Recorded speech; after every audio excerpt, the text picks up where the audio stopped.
Hi friends, আমরা আজকে যাচ্ছি রোপওয়েতে করে। এখন ব্রহ্মপুত্র নদ আর কি পার হচ্ছি। তো একদম মাঝখানে চলে এসেছি, ভয়ও লাগছে।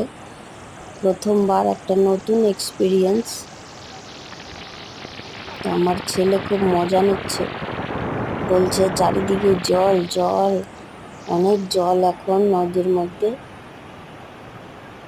এই যে একবার প্রায় 13 জন লোক আর কি লোকজন যাতায়াত করতে পারে।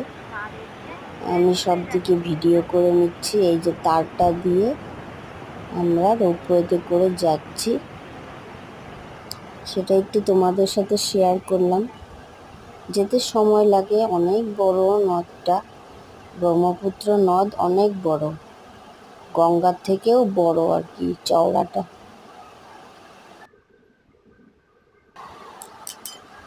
তো এই আর কি একটু ভিডিও করে নিলাম, তোমাদের সাথে শেয়ার করলাম। তোমরা কে কে এরকম রোপওয়েতে করে নদ বা নদী পার হয়েছে আমাকে কমেন্টে জানিও।